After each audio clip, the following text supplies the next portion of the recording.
घर में पधारुना आयौ गौरी के ललना घर में पधारुना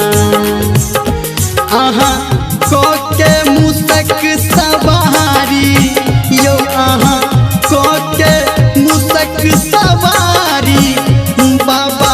दुख से उबारुना यो गौरी के ललना घर में पधारुना यो गौरी के ललना घर में पधारुना।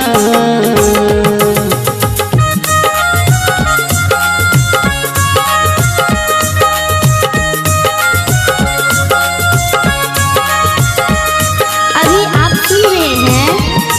धर्मेंद्र निर्मलिया को।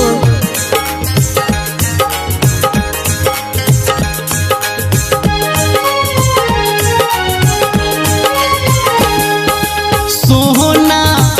के सुराही में हम गंगा जल अनलो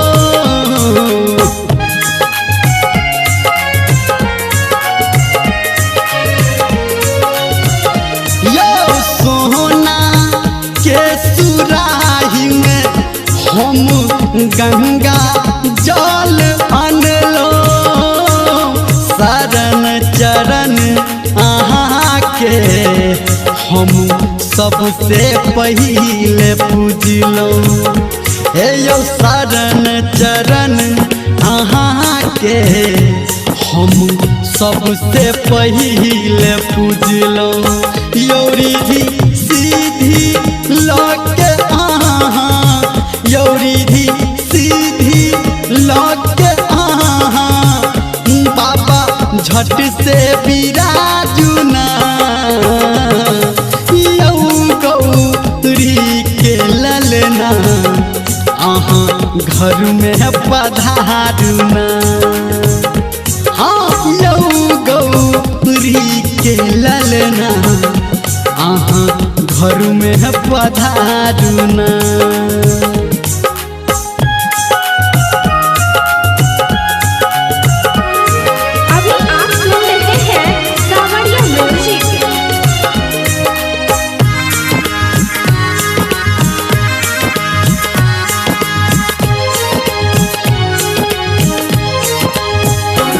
हम लड्डू के भोग देलो हम के केलो सेवा